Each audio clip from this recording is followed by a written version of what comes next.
This episode contains spoilers. Please listen responsibly.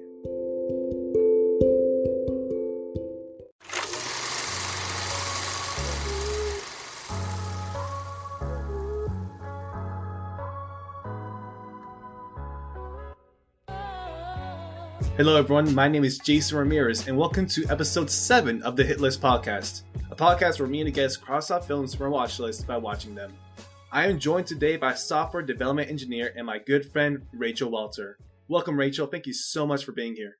Thanks for having me, Jason. I'm excited to have this conversation. So for those of you who don't know, Rachel and I are pretty good friends from UMD, which is a miracle because I don't like UMD, so...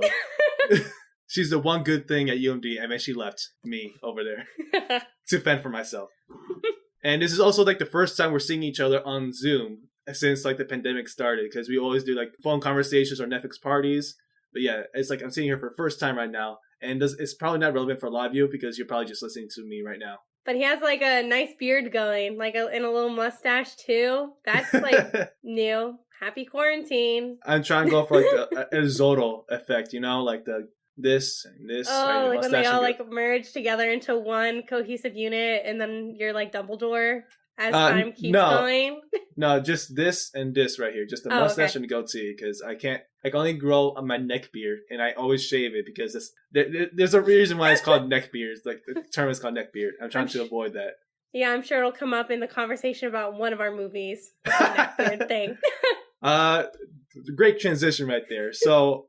The two films we'll be discussing today are The Social Network, directed by David Fincher, and Poltergeist, directed by Tobe Hooper and produced by Steven Spielberg. So, they're both very good movies, and they both have, they're just so topic heavy. You could go on for hours talking about each of those movies. That was my dog. There's the children. Yeah. Hold on. I'll be right back. All right, where was I? There's a lot to say about both of these movies.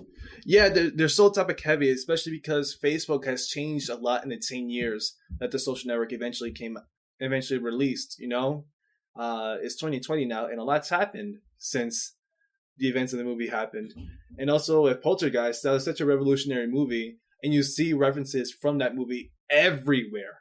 Like, I saw the parody that Family Guy did back when I was a kid. Like, I always knew it was a reference to a movie, but I never knew what it was. We'll try to condense it down to a manageable listening time, because this will be heavy for me for editing. Yes, like I told Jason before this, gotta make sure this is streamlined to the facts. Don't want him editing for hours, our dumb conversation. Not just hours, but days. Okay, so The Social Network was on Rachel's list. Why was The Social Network on your list? So I told Jason that it was released in 2010, and I remember wanting to see it when it came out in 2010. So even though I don't think it's been on Netflix that long, it's been on my to-watch list for such a long time. And I feel like even more so kind of as my life has progressed, because I think Jason mentioned this in my intro, but I actually work in software development and I work at a big tech company. And so I think the whole culture of tech is like really interesting. It's something that I'm surrounded by every day. And so it's like cool to kind of see those stories and be able to like analyze and critique them. Yeah, I think this is a really good combination for this movie because you're on the CS side, the computer science side, and I'm on the filmmaking side. So you can probably understand the jargon they were talking about with like Apache or whatever. Yeah, I'll understand how they made certain like shots and everything. Yeah, I told you I took a tally throughout the movie of all the random times they like wanted to throw in the CS jargon. I got to 7. There might have been more because like I said near the end, I just got so into the movie that I stopped taking as many notes, but there's at least 7. That's literally just like, we see you computer science people in the audience. Yeah, I wonder who wrote that in, because I know Aaron Sorkin is a very dialogue-heavy person. I'm not sure he's into computer science that much either. Do you know Aaron Sorkin? No, I don't. Okay, he's the screenwriter of the movie. Oh. Let me see what else. He's known for other things. Let me look him up real quick. Like a lot of dialogue-heavy stuff. Let me see. He's known for The Newsroom, West Wing. Oh, West Wing. I've seen West Wing. It's like parts of it. Yeah, A Few Good Men, and Steve Jobs, the movie Steve Jobs. Whoa, both the big tech giants. Yeah, no, I thought it was really impressive. Like, I wonder if they consulted someone, or like, I think it's based on some like book. Maybe the book had some of the technical details, because it was definitely like, do you know sometimes in movies and TV, they like to just throw around words that make it sound techie? Or I think there's this one like famous scene of people hacking, and it's like there's like 4 hands on the keyboard, and somehow that's supposed to help them like get into the system faster. And it's like, I'm in. It's yes, exactly. And it's always so obvious that it's like, none of you know how a computer even works. But I feel like everything they like brought up was like very like true, like it made logical sense, and like the places that they were put in, which I thought was impressive for a movie / TV show. Yeah, that's good to hear. That was actually an episode from I think it was NCIS that you're talking about. Oh, okay. I knew it was like one of those shows, but I was like, I'd say one of like, I don't know. And then like I think it was like from the same show. I'm not sure if it's from the same episode, but like someone was hacking into the mainframe, whatever, of their system, and then like, no, they're hacking into our system. And then like the boss, he just unplugs the monitor. Yeah. And, oh no. And I'm like, that doesn't help at all. Like, you might as well just like unplug everything, you know? Like, don't just unplug the monitor because you can see it happening. Like, no, I can't see it happening, so it's not happening. Yeah, obviously, Jason, what is it? Object permanence, the thing that babies lack. So if you throw like a blanket over something, it's in like play peekaboo, it's like you don't exist anymore. Well, it's good to hear that like there was some actual stuff that was real based on like the computer science side. Yeah. Honestly, like the whole movie also just, I feel like, struck the culture of computer science like way too deeply to the core. Like, I think we made so many jokes throughout where I was like, this is such a CS bro thing to say, like how entitled they are, how smart they think they are, like how cool they think they are because they're throwing these like parties and like doing like wild crazy stuff at their house, when really it's like you're just nerds making Facebook. You know. So what? You invented Napster. That's so cool. Guess it's time to do cocaine now. Like, I don't know. Oh man, I think the thing that struck me the most about this is that they were really young when they made Facebook. When I was a kid, when I was like 14 when I first heard about this, I was like, oh yeah, he was a sophomore at Harvard. And then like I'm like, oh wait, he was 20 years old and he dropped out of Harvard because he was making money off of this thing. And the guy who made Napster, he didn't go to college because he was making money off of the stuff he made in high school. Mm-hmm. So it's like, huh. And I always do this thing where I compare myself to other people, which is a very unhealthy habit. Please don't do that. Please don't do this. I look at their age, and then I'll like look at my age. What did I do at their age? And I'm like, huh, I didn't. I was just watching Star Wars or Kingdom Hearts, just watching playthroughs of Kingdom Hearts because I couldn't afford the game. The thing is, like, a lot of these people, they already had connections before they even got their job, got their success. So like I just like keep remembering that, you know. That's actually another one of the notes I had. Like, I feel like movies like The Social Network and like so many of just the narratives around the startings of some really big companies, like to play up like the invented out of garage, like came from nothing, when it's like also like people are totally ignoring how much like help and support, like he was at Harvard, his friend was able to lend him $18,000, like those aren't normal circumstances that like anyone could like fall into. Like, even thinking about other tech companies, so many of them were funded by like their rich parents, or were able to get really good loans, or exactly. like we're already at Ivy League top institutions and like they were able to drop out, but that like doesn't mean they didn't get any knowledge from those or didn't have any head start that allowed them to be at those schools, which gave them the advantage to, you know, make something as what, a 19-year-old, 20-year-old, I forget how old you are in sophomore year of college. Yeah, I was like probably 19, 20, around that age. But yeah, it's like, it's a lot of things you realize. Like, a lot of the successful people nowadays, their parents are already there. So like, one of the episodes I just did was episode 4. I was talking about the movie Bumblebee with my friend Pedro, Mm-hmm. and he liked the movie. I didn't really care for the movie because it wasn't directed by Michael Bay, and Michael Bay is not the best of directors, but at least he could make Transformers at least a little fun. Yeah. So like I could tell it wasn't by Michael Bay. It was by this guy named Travis Knight, Mm-hmm. and I looked him up, and his father is the co-founder of Nike. Oh, what? Yeah. And when he was younger, he made rap albums out of the studio in his dad's mansion. So it's like, wow. And Bumblebee was his directorial debut. Mm-hmm. He's worked previously as an animator for movies like Kubo and the Two Strings. Mm-hmm. And I'm like, oh, wow, like, huh. And it just makes me want to like work harder because like I know I can do better than Bumblebee. Like I don't have enough practice. It's probably my ego talking. Like I've had my ego like checked by a lot of people. Mm-hmm. But I'm like, I could make a better movie than Bumblebee. Like I could see where your flaws were structurally, story wise, acting wise. I know where it all was. I could do it better. So maybe it's just the pride of me. I don't know. All you need is a rich dad, and then step 1, step 2, profit. You know. No, step 2 is the mystery. The step 3 is profit. Yeah, okay, sorry. Didn't get my meme format correct, you know. Not truly part of the computer science culture. That's right. I knew it. All right, so what did you think of the movie? I think I forgot to ask you that, but what did you think of it?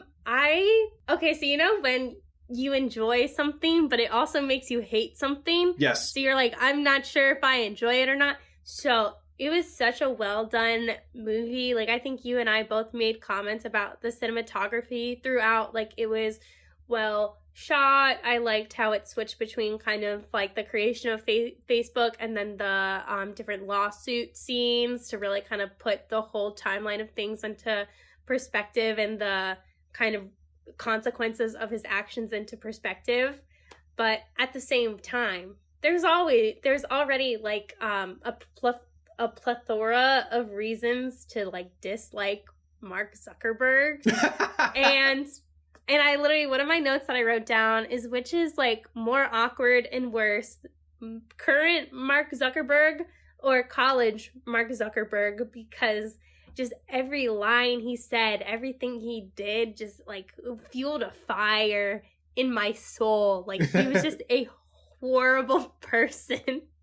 And so it just like pissed me off throughout. But also, brilliant movie, great writing, amazing.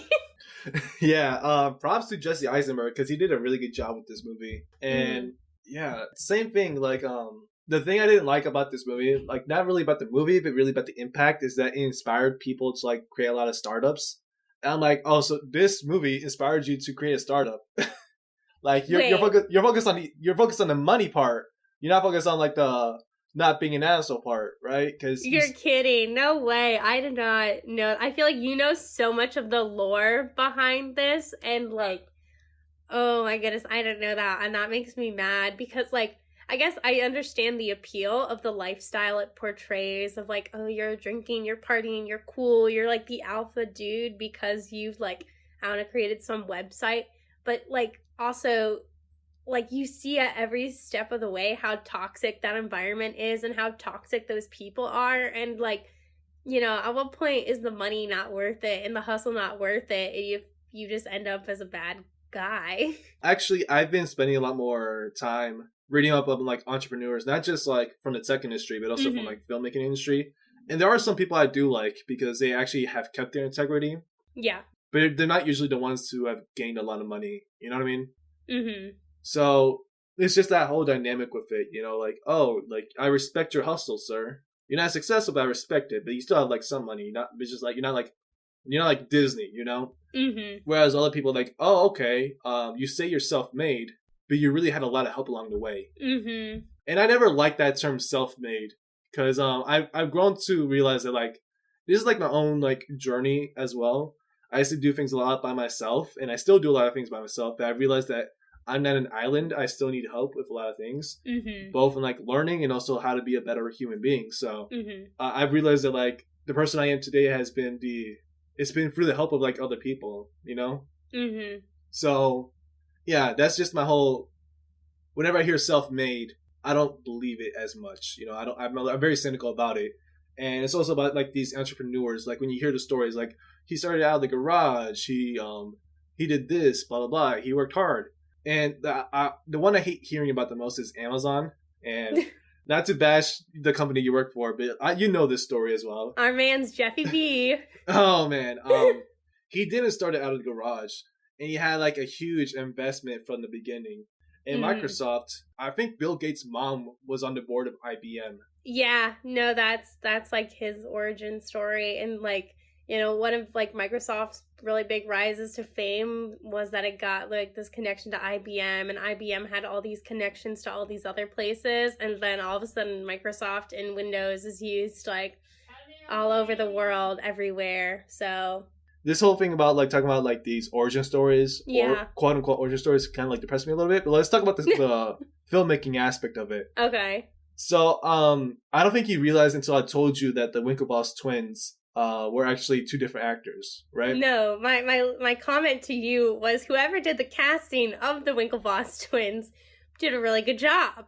And then you said, so they're two different actors, but one actor's face was superimposed onto the other actor. I want to know which one's real, because also throughout, I didn't say this to you, but I definitely thought that even though they did really good casting, I thought one was hotter than the other. So I wonder who looked better? Like, did you look better with a different person's face, or did that person look better with their own face? Like, I should look this up. So, I will say that David Fincher had trouble looking for how to cast the Winklevoss twins.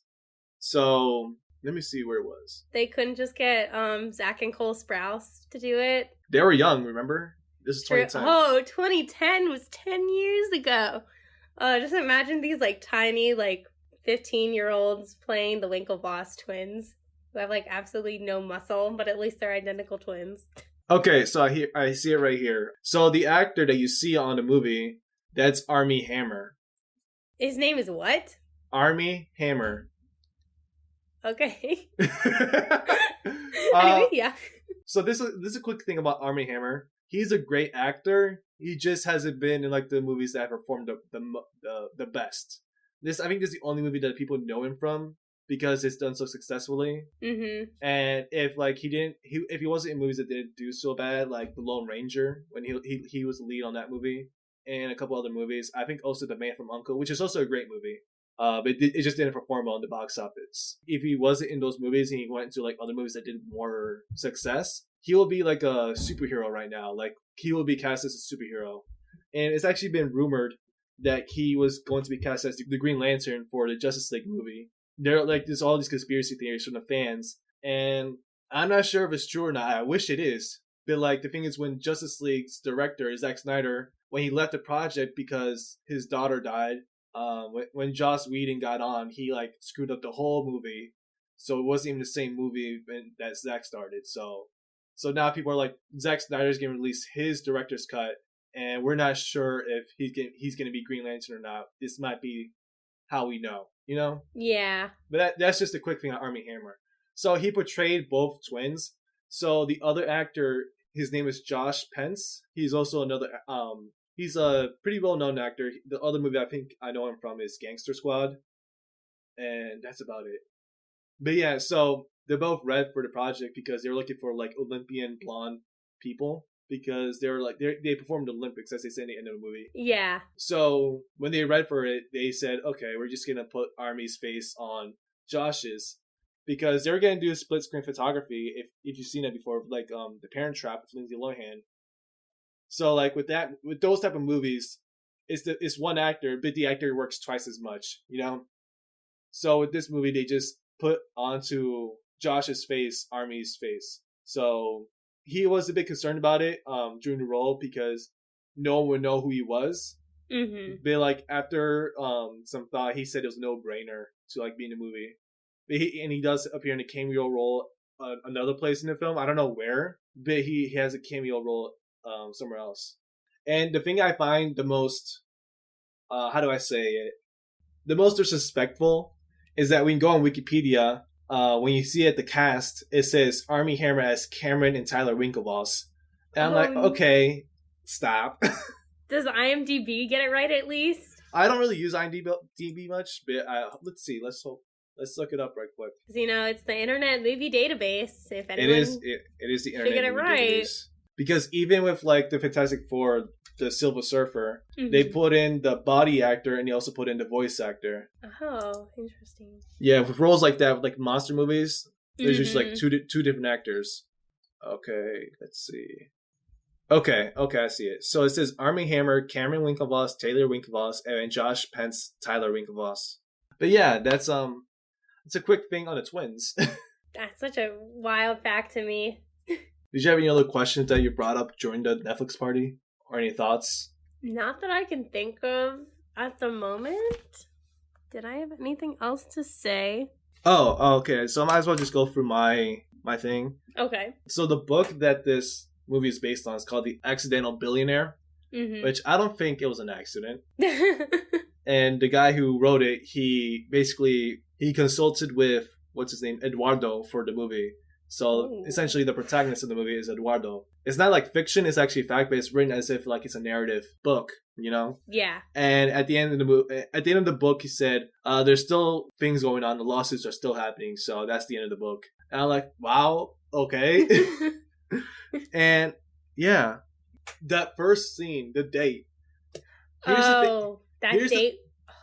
Okay, let me first talk about David Fincher and how he is as a director. He's the type of director that will shoot the same scene 100 times. Legit, I'm serious, 100 times because he feels like they didn't get it naturally. And so that scene was shot 99 times. 99 takes. My goodness. No way. Because he wanted to get them until they could see it naturally. And we just how do I say? Let me flex real quick. Okay. I had a conversation with Lin-Manuel Miranda. That's right, the Lin-Manuel Miranda. And his family, when I won this whole contest, whatever, I was having breakfast with them, the whole family, and Lynn's friend Josh, what's his name, Josh Groff. Let me look him up. Are you familiar with Hamilton? Yeah, I'm so bad with names though. The King. I forgot the name of the King. I think your last name's right. I don't know if the first name's right. Let me see. Let me look up Hamilton real quick. I think it's Jonathan Groff. That sounds more right. Yeah, Jonathan Groff. Okay, yeah. So Lynn was saying during breakfast that his friend Jonathan Groff, who played King George in the Hamilton musical, he was cast as this character, the main lead for this Netflix show called Mindhunter, also directed by David Fincher. And he told him how David Fincher will always do 100 takes per scene because he wanted it to get to the point where the actors could say it naturally. And then Lynn's mom is like, don't they just rehearse? Why can't you just rehearse? I'm like, exactly! Rehearse! Rehearse! Don't torture the actors! Don't torture the crew members! Don't torture yourself because you think they can't say it naturally. Just rehearse it as much as possible so you don't waste any time when you're on sets. What the hell, David? And think about how much film time was used up, because that intro scene, I feel like was a decent chunk, and I think it was necessary because I feel like it's such a good establishing this is who Mark is. And I also think it creates a really interesting motif throughout the movie of how no matter how successful he gets, it all comes back to, I think her name was it Erica? Yeah, I think it's Erica. Yeah, it keeps on looping back to what will Erica think of this? Should I talk to Erica? Will Erica see this? Should I friend Erica on Facebook? It's just so interesting, how that becomes such a motif after, this first establishing thing. I just really love seeing, how no matter how, successful Mark got, he still couldn't get over this, one, bad moment of, rejection. I just thought that was so, fascinating. Yeah, I think that's credit to the screenwriter as well, because Aaron Sorkin did say this. He did say it's not really historically accurate.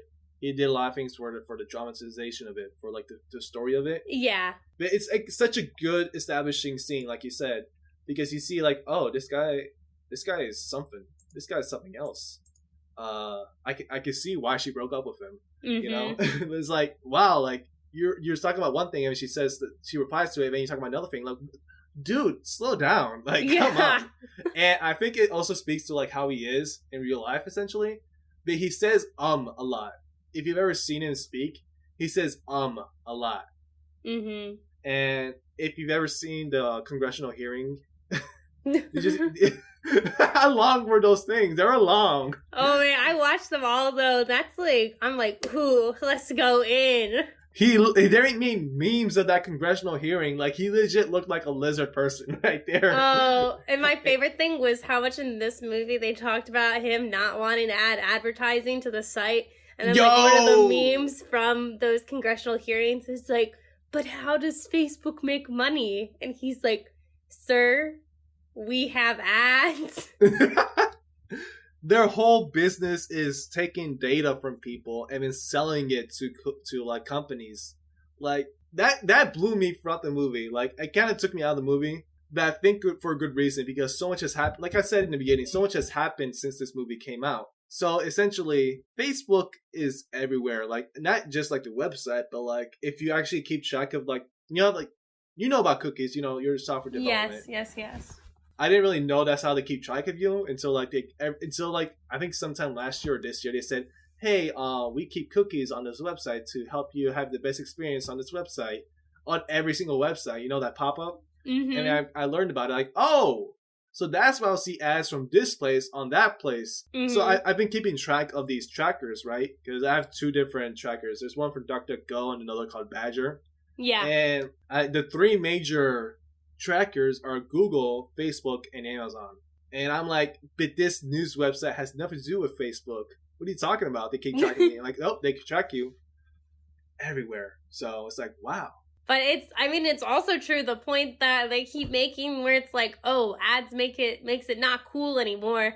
Like, bruh, I hate scrolling through Facebook now. It's literally all sponsored content. It really is. This is trash. This is why they didn't want ads, and yet here we are. Greedy. When is the last time you saw any original content from their friends on Facebook? We all share memes now. I share memes on Facebook.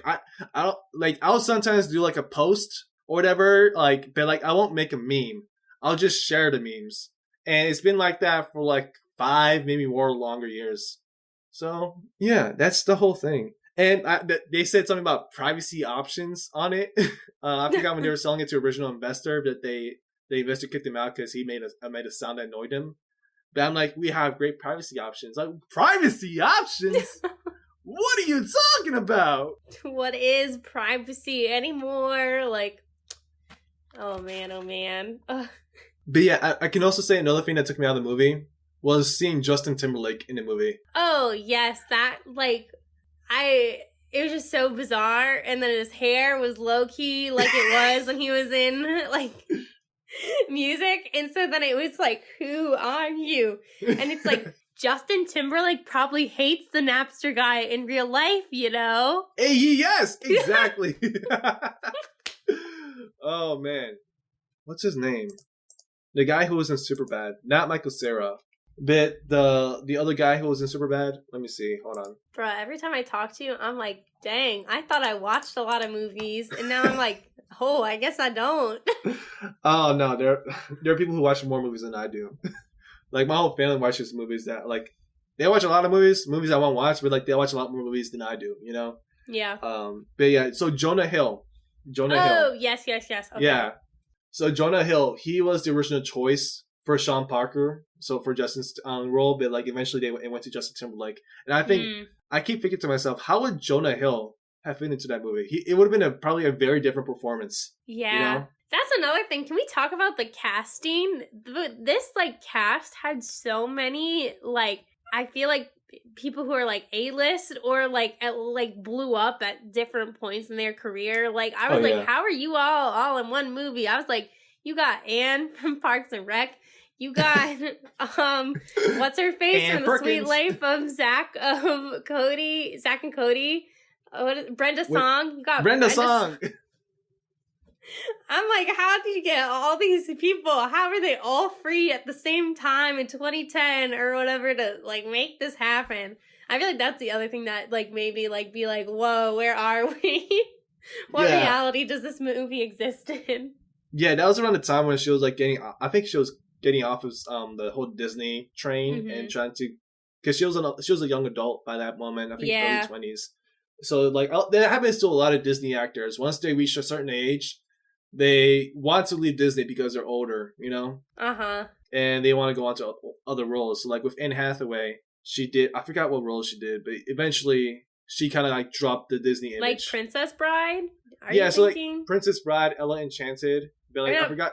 Not Princess Bride. Princess Diaries. Princess Diaries. There we go. Yeah, Princess Diaries. So like Princess Diaries and Ella Enchanted, she eventually dropped that persona of her and then went on to other movies. So eventually did like Les Miserables and The Dark Knight Rises within like the same 2 years. And with Miley Cyrus, I think we all know Miley Cyrus' story. Yeah, but it was just very public. I feel like so many just like fail to launch. Like, what has Brenda Song been in like since The Social Network?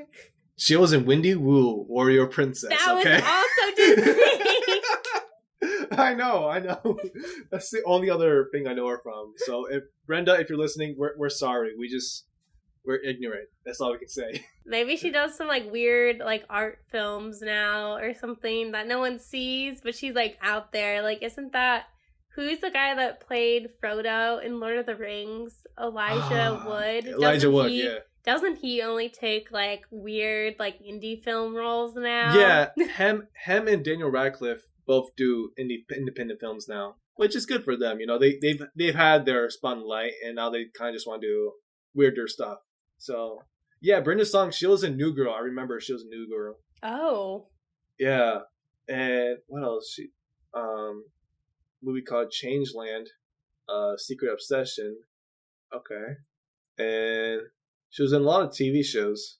The last TV show she was in was called Dollface, and she was the main role in that. Yeah. So not really stuff I would have watched. So Brenda, I'm sorry if you're listening.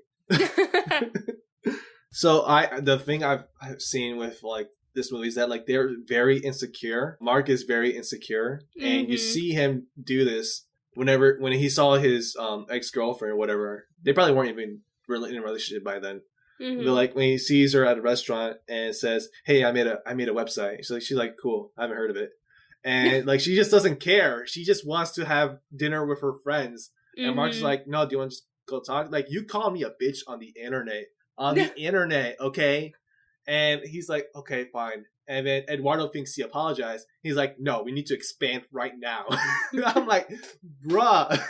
Oh man. And the thing is, like, I've kind of done the same thing before. Like, I'll do something out of spite to spite someone else and not really for myself, you know? Like, I applied to Yale when I was in high school to spite some people. I didn't get in, but I applied. I applied. But yeah, I can understand that feeling because I've been there before. I'm like, yeah, I get it. You're trying to like do it. Like last semester, not last semester, like fall 2018, I saw someone I liked that I tried like getting a relationship with someone else, and to avoid that feeling, I just worked really hard on my film because I just wanted to say, no, I'm filmmaking. I'm not going to the club anymore. I'm filmmaking. I'm busy. I'm a filmmaker. Gotta get this done. And the film wasn't really that great. But you worked hard. I worked hard. Okay, I learned a lot. You applied to Yale. You worked hard. I had a 4.0 that semester and last semester, but that was only because I only passed to one class because I did a pass-fail for one class and everything else I got an A because I knew that one class would have screwed me over. But yeah, I've been there. I know what it feels like. And it's kind of crazy to think that's what got him there is because of insecurity. He had to like make up for it, you know? And this most likely was for the story. This most likely was for the movie, for the drama of it. But, like, that was like very relatable for me, you know? See, I think it's like a little bit funny that you relate to kind of like the Zuckerberg being like awkward and then being like, oh, I gotta like go. Because I feel like I honestly relate to the girl being in the random place and like, because like, you know, like being in computer science, like you meet all those kinds of guys that are insecure. Like one time I was just like studying with a dude, like literally we're sitting next to each other in class and there was a test coming up and we decided to study for the test together. And then after the day of the test, he was like, oh, do you want to like go get bubble tea with me? And I'm like, oh, no, sorry, I'm good. And he's like, well, what do you think was the point of me studying with you? Like, he had just, like, this rage come up from inside him. And I was like, I thought that we were studying to study. I didn't know me studying was me also agreeing to going on a bubble tea date with you. Like, leave me alone. And he was like, I can't believe you didn't expect me to react like this. And I'm like, I did not expect you to react like this. Oh my God.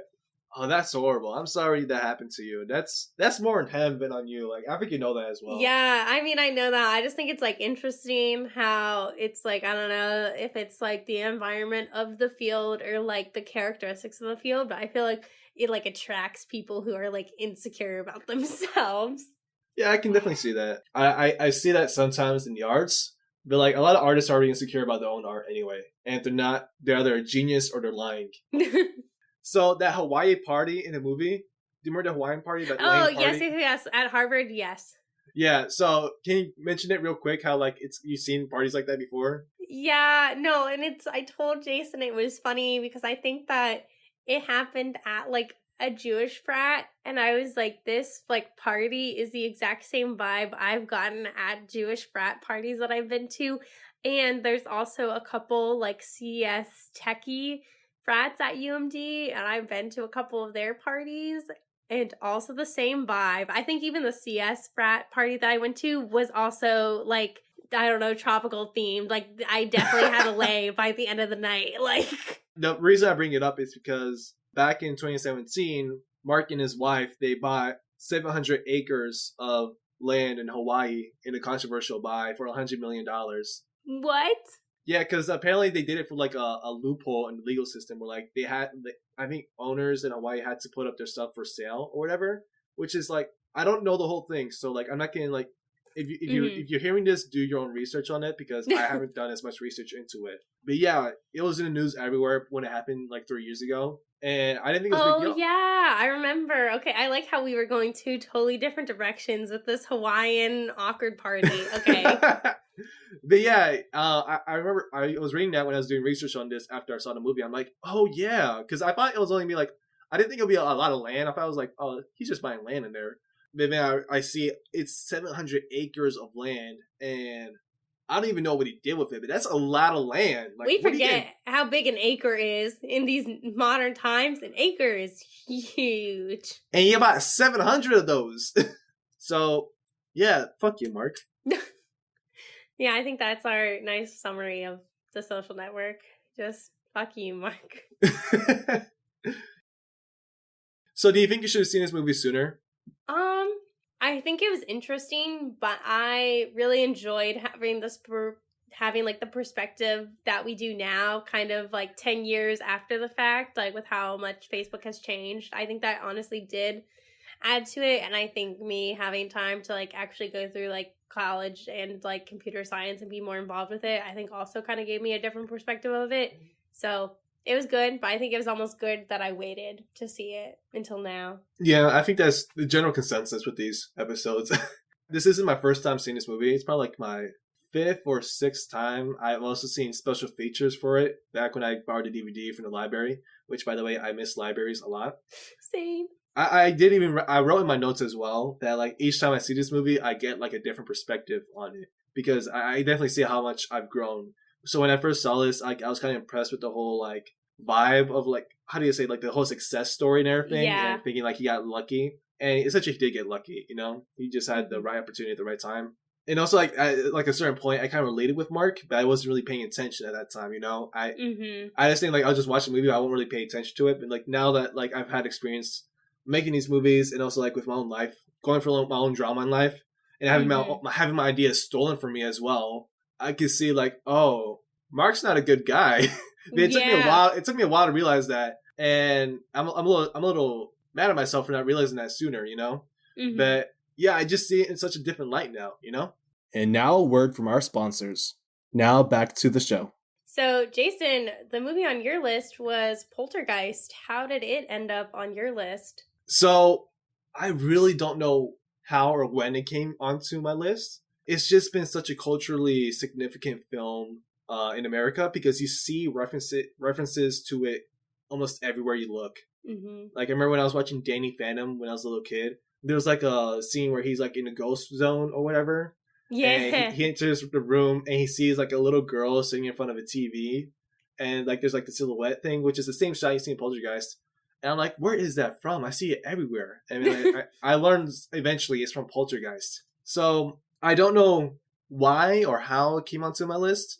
It's just something that like I was always aware of, but I never had the chance to see. Yeah, no, I kind of agree with you there, Jason. I feel like I heard about it a lot, but I feel like my expectations versus reality for Poltergeist were way off. Like, I think the Netflix, you know how now they're introducing a thing where they kind of have like 3 adjectives about the movie? Yes. Like, this one was like intense, like, and like all the like images I'd ever seen, like advertising Poltergeist made it look so scary and intense, so I was almost like afraid to watch it because I'm a baby and I like hate horror films.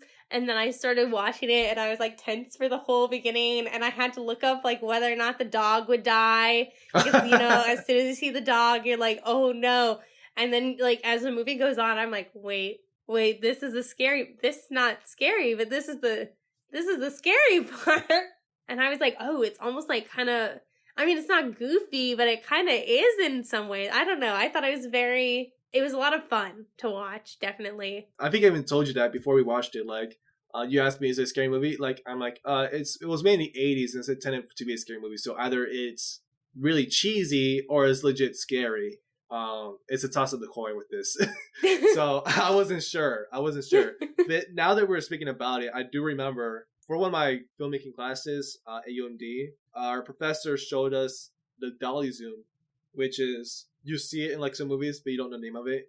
Do you remember that hallway scene when the mom went to go see it? Yes, that was actually one of the questions I wrote down I wanted to ask you. Like, I wanted to be like, wait, Jason, how do they do the things where all of a sudden the hallways look 10 times longer? Yeah, so that's the dolly zoom, and our professor showed us the gif of that shot to show us what we were going to make, where we're going to practice in our class. So the dolly zoom, you'll also see it in Jaws when like one of the characters, he sees the shark in the beach. He gets closer, his face gets closer to like the camera, and like the background gets farther back. Essentially, what you do with the dolly zoom, you'll zoom in, depending on like what effect you want. You'll zoom in on your lens, and you'll move the camera backward. Oh. Or if you want to do like the reverse, you zoom out on your lens and you move forward with the camera. So you can even practice this at home. It's a very technical skill. It's not easy to do. Like, you'll eventually like see it when you do it, but like for the way they did it for this film, they must have worked on it really hard, or like they must have really good lenses, because I've done it myself for some of my projects, and it's like, yeah, they really worked hard on it, because you had to have like you had to be on a very steady vehicle for the camera. Yeah. And you also have to like make sure it's still on focus when you zoom out. So, or when you zoom in. For everyone listening at home, here's what you can do to practice this. Try to find like a subject, maybe like a lamp in focus or whatever, and just take your phone, and then if you're going to move backward, zoom in, and if you move forward, zoom out. Yeah, practice it at home, Rachel. Let's see what you got. Literally catch me after this call ends, just like taking a billion photos of my lamp or videos of my lamp. But yeah, so now remember, that's part of the reason why I watched the movie, because I know about the dolly zoom hallway.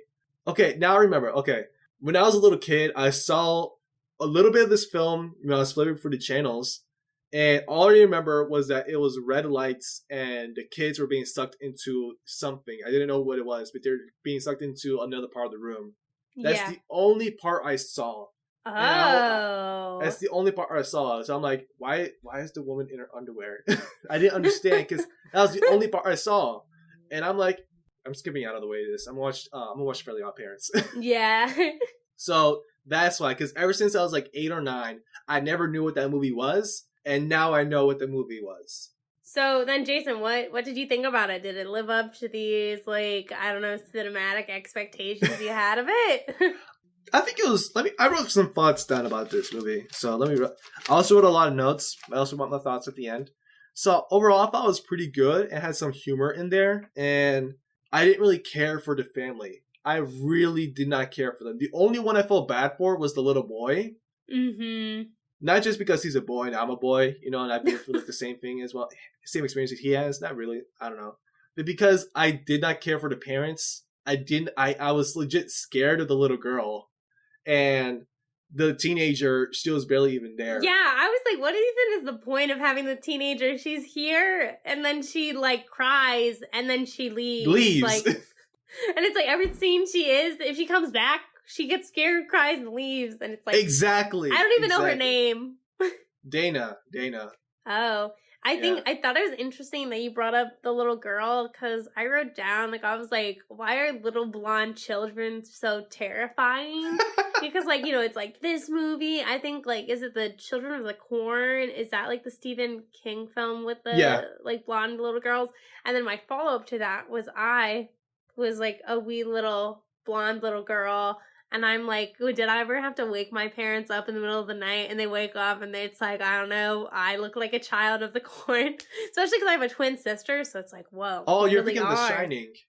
You're thinking of The Shining. I thought the Children of the Corn also had two little blonde girls. I think they're brunettes in The Shining.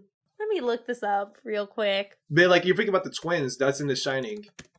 The Children of the Corn, because they're both from Stephen King. They're both Stephen King stories that are adapted into movies. Is the Children of the Corn? Oh, they're just multiple children in the Children of the Corn. I thought the Children of the Corn were blonde. No, look up the Shining twins. What are the Shining twins blonde? Wow, is this like the Berenstain Bears thing? Do you see them? Yeah, but they aren't really blonde. What's the movie with the blonde twins? Am I like completely making this up? Can you look up like the scenes in the movie? Like the shots in the movie, like they're in, because they're like twins in the hallways. Is that what you remember? Yeah. That's them. Oh, what? But they aren't blonde. Why did I think they were blonde? They're still white, if that counts. I swear. Wow. I really must be that Berenstain Bears thing, because I could have sworn they were blonde. Or there was a different movie with blonde kids. Oh, wow. Never mind. Maybe my point doesn't stand about being a creepy blonde child. I think it still stands. So what were you saying earlier before, like, we learned? Oh, really, my points were just, you were talking about the characters, and I was like, you're right. That teenage girl, irrelevant, and tiny blonde children, terrifying. Those are my 2 points. Well, my other thought is that, like, overall, I did learn how to, like, shoot suburbia, you know? Like, how to shoot scenes in, like, suburban areas. And also, like, other stuff about, like, camera movement. Because you can see, like, the camera moves a lot. I learned a lot more about how to do that right. Or, like, how not to do it. So, it's also a lesson in, like, movie making for me. So, I liked the movie. I thought it was okay. But, like, I learned more from movie making, you know? So, that's what I thought about the movie. I liked what you said about the, like, how it was, like, learning how to shoot and, like, look at the suburbs. Because that's the thing, is I thought that this movie did a great job, and it probably, I don't know if it was fully, like, an intention of, like, Steven Spielberg, but I feel like it's just such a perfect time capsule of, like, the 80s and of, like, this perfect suburban world. And I just loved, like all of that aspect. Like, there was, like, Mr. Rogers and the football games and the small TVs. Yes, and the, like, a Star Wars blanket on the kids' bed. Oh, man. And, there was so much Star Wars merch in that movie. Yeah, exactly. And, like, just all the, like, ways, like, the opening scene, like, establishing the suburb, like, too, like, it was just, like, I don't know, it felt just such, like, this perfect little time capsule of it, especially near the beginning. So it's, like, interesting to then, like, see how our view of it, like, changes throughout the story, like, how it's revealed that it's all this, like, money-making scheme, and it's built on top of this, like, burial ground where they didn't even move the bodies, and it's, like, this whole picturesque neighborhood gets completely destroyed at the end because of all, like, the greed, and I just thought that, like, visual and that, like, subplot underneath the plot was really compelling for me. Yeah, basically, it's a really good story. Really good time capsule as well. And also, like, it really hones in on the myth of the perfect suburban life, you know? And, like, it perverts it with the horror story of it all. Because there have been even comments about, there's been commentary about suburbia, like, I'm going to say suburbia, because I like saying suburbia more than suburban homes. There's been commentary, like, was the picturesque suburban life that you saw on TV, did it ever exist? You know, like, that's something that, like, a lot of Americans strive for, but, like, did it really ever exist? You know? Yeah. And I'm like, I don't know.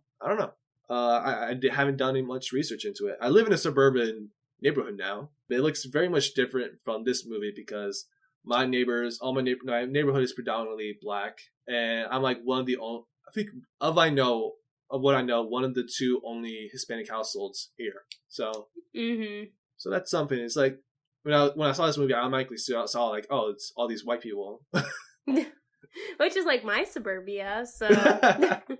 And I think it's interesting to also think about it in the context of like a lot of other movies in the 80s. I feel like we're also like really looking into like the idea of suburbia. Like I feel like even Back to the Future, a classic, I feel like it also kind of questioned suburbia. Oh yeah.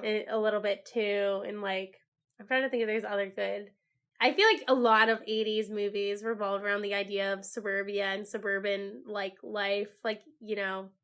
So, just interesting to think about how that was, like, a cultural thing that a lot of filmmakers at that time wanted to really dive into in different ways. It's also funny because the only two other things I think of is, like, even 80s, even modern movies and TV shows that are based off the 80s take place in suburban homes. Yeah, like Stranger Things. Stranger Things, yes, which I got vibes. I can see like where Stranger Things got some inspiration from this movie, and also the Goldbergs as well, TV show The Goldbergs, and also the movie Bumblebee because Bumblebee took place in the 80s, but they just did a terrible job of making it look like it was in the 80s. It looked like they should have watched Poltergeist and say, oh, so that's how you set the tone in your film to say that you're in the 80s, not put in an Alf reference out of nowhere. Wait, I love Alf. I would have loved an Alf reference. I love Alf too, but the way they put the Alf reference was just like so forced in. I'm like, why'd you do that? Like, we know you're in the 80s because of like the posters you put all over the girl's wall. We know it's the 80s because of like the cars on the road. Why do you have to put in an Alf reference from like a character you don't see again, like for like the rest of the movie? Because he's watching on this little tiny TV, like, now hurry up, get out of here. I'm trying to watch Alf right here. Like, shut up.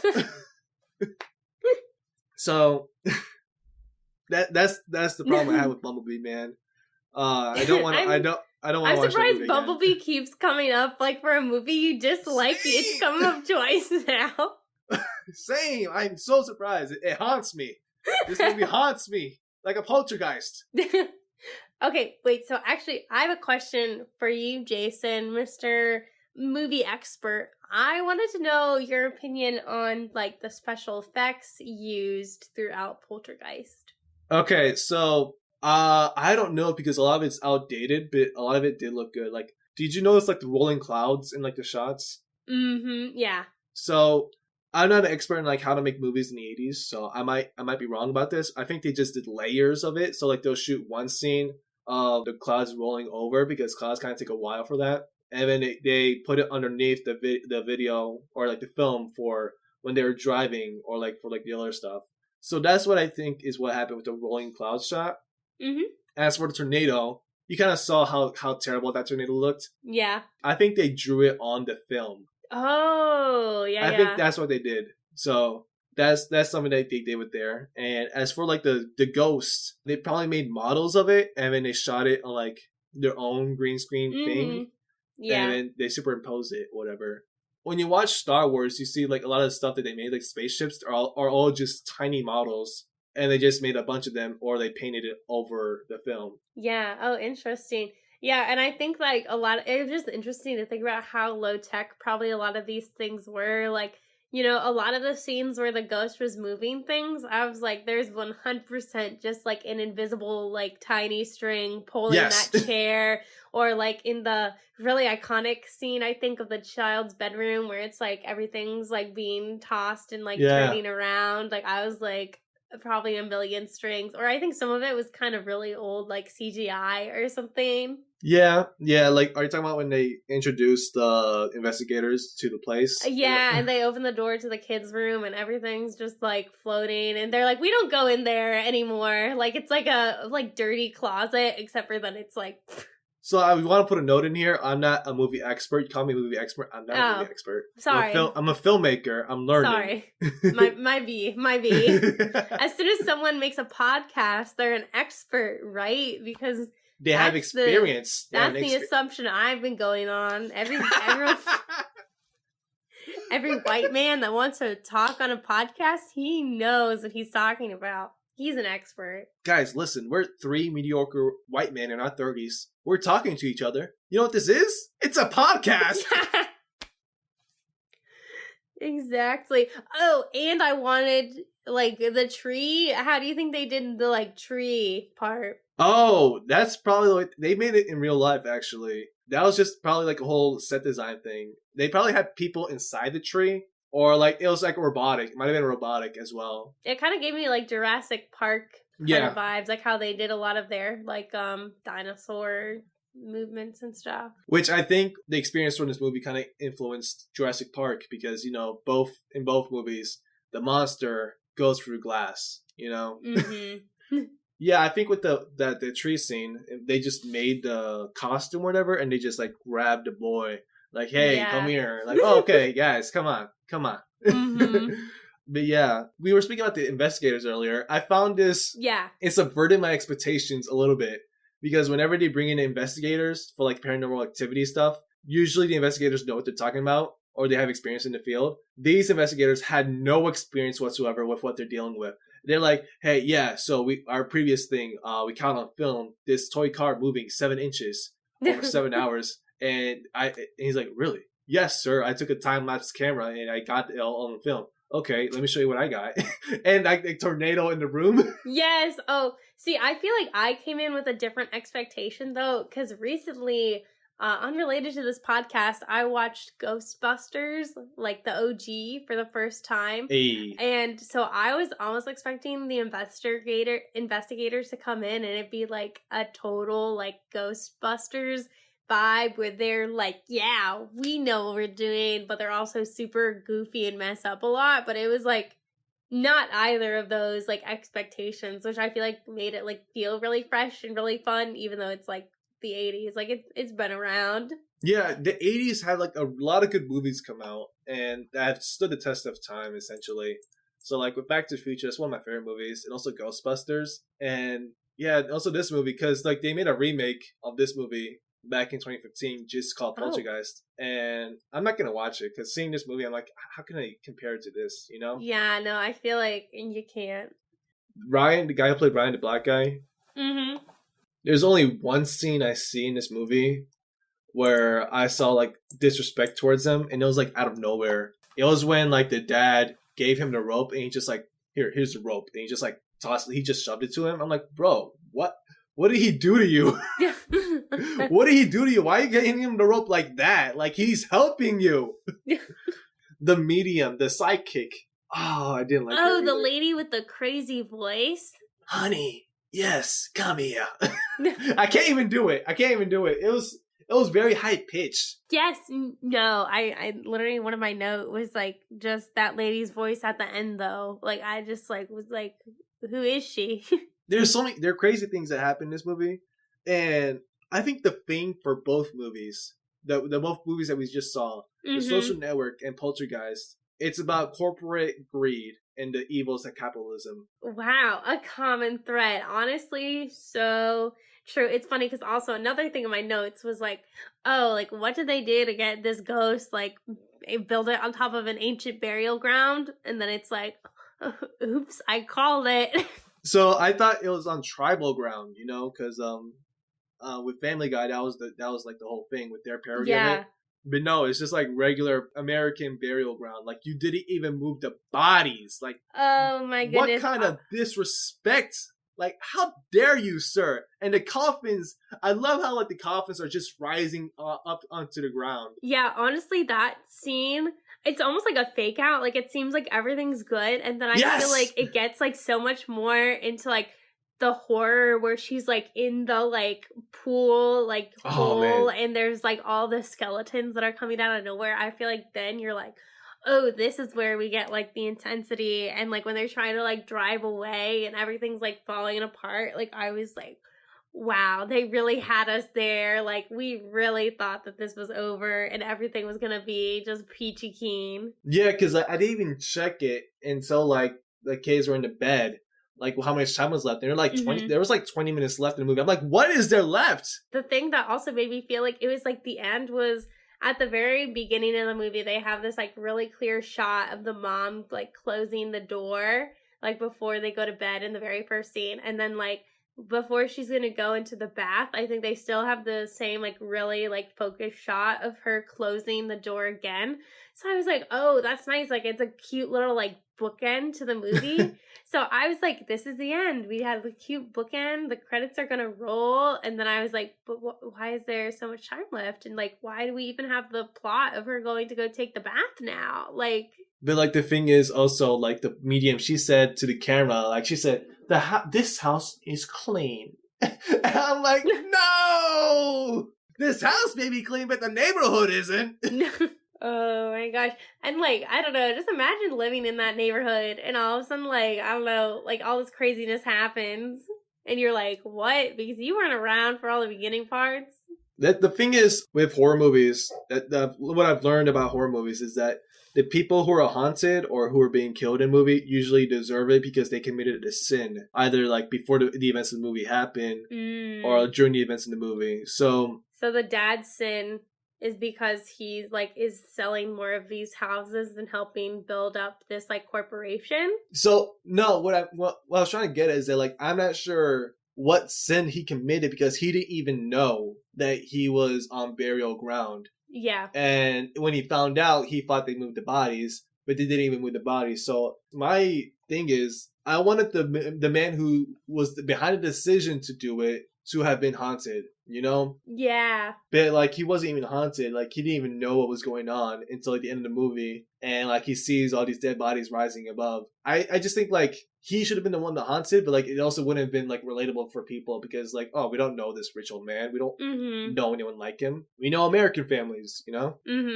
I feel like definitely that, like, I kind of at the end of the movie, I was like, I wonder what's gonna happen next, because, like you kind of feel, I really wanted justice to be served. I was like, I want this guy to have to, like, explain why he did this. I want this family to move to, like, another nice, non-burial ground suburb. Like, I don't know, I feel like by the end, I was like, what's next for this place, though? So, good thing you asked. There's actually 2 sequels to this movie. Wait, what? No way! There's Poltergeist 2, creative title. And wait for the third one. The name of the third one is Poltergeist 3. Oh. Wait, okay. Now I might have to go watch the rest of these movies, though. But I also had to, like, discuss, like, the dark history behind, like, there have been rumors that this movie is cursed. Oh, what? Oh, I'm interested. So the little girl, I think she was like 5 at the time. Oh no. After like the 2 sequels, she died when she was 12.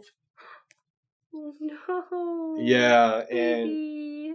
They didn't even know what was wrong like until the hospital happened. And it turns out she had like something inside that like an infection or something that happened inside her body. It was like weird for them because she never showed symptoms of it before. Oh. And also the teenager Dana, this is even I think it's just as tragic as well. Mm-hmm. So that was her only movie. And then after the movie, her boyfriend, her then boyfriend, strangled her on her driveway at 22 years old, and she died. So, and her boyfriend, quote unquote boyfriend, he only got 6 years and then was released in 3.5 years on probation. No. Oh no.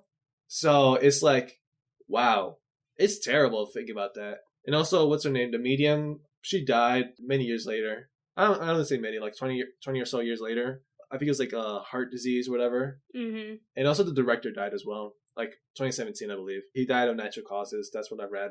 Yeah. But yeah, that I found that really sad to hear about both of them, because when I looked up on Wikipedia the actors, I scrolled over to her. Like, you know how like you can like see like a little pop-up when you scroll over someone's name on Wikipedia? Yeah. So I saw her, and it's still an image of her when she was a little girl. And you're like, oh no. I'm like, oh no. And I saw this girl was. Oh no, how? When? Oh. And I read it, I'm like, wow. And the same thing for the other actress who played Dana. And I read that, and I got really mad about that. Like, he got out. He was only sentenced to 6 years and then got out in 3.5. I know. It's like, low-key, is it the curse of Poltergeist or a curse of being a woman in America? We may never know. That's terrible. So, Jason, do you feel like you should have waited this long to watch this movie?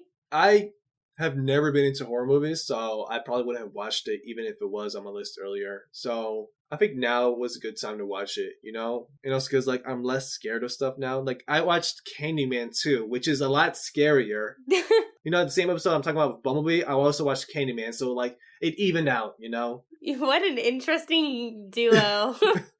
But yeah, watching this, I'm learning more just watching it as, like, with the filmmaker's eye, essentially. Like, oh, so that's how they did that.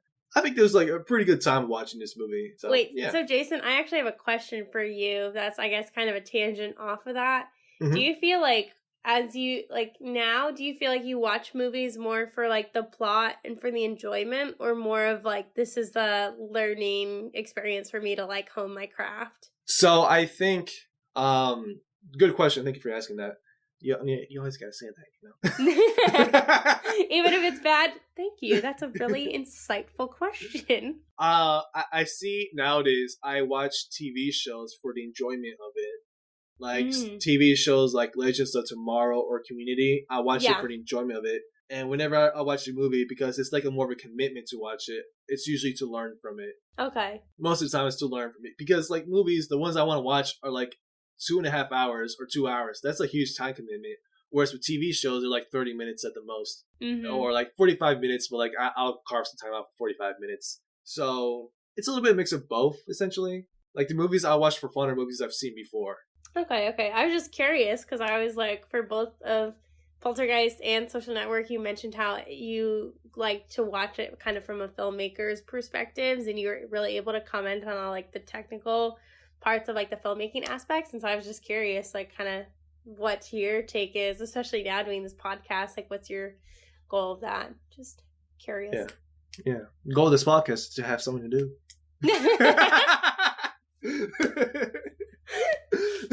All your loyal fans, they're so disappointed. They thought you were doing it for them, Jason. Maybe. So we reached the end of our discussion. Rachel, thank you so much for being here. Really appreciate you for taking the time to make it here today. Thanks for having me, Jason. I had so much fun watching these movies and getting to have a nice little conversation with you. Same, you know? Or a nice long conversation. I don't know if it's a little conversation at this point. Oh, yeah. This is going to be a long conversation for me with editing. All right, so I've asked this question before everyone gets out. So, were the movies a hit or a miss with you, Rachel? I'd say both were solid hits. I feel like they were both good movies, worth the watch. I think for me, they were both hits, but I like the Social Network more than Poltergeist. Yeah, I feel like Social Network kind of dove deeper into a lot of things, but like Poltergeist is like, you want a movie that's kind of like an enjoyable watch, or you want to understand pop culture references. That's where to go.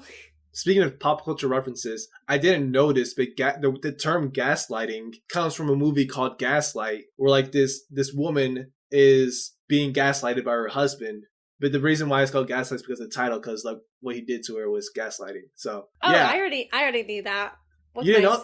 You already knew that? Yeah, I mean, I've never seen the movie, but I've heard like that's the origin story. I never knew that. And I'm like, wow, pop culture for y'all guys. So, Rachel, where can our listeners find you on social media? So, not to brag or anything, but I cook a lot of food, and then I take photos of it, and then I post them at Rachel is a Foodie on Instagram. So, if you like food as much as I do, give me a follow. I've never heard of this, of taking pictures of your food and posting on Instagram. It must be a new thing. Hashtag phone eats first. All right. So that's the episode, everyone. Thank you so much for listening. And until next time, cross off a new film from your list.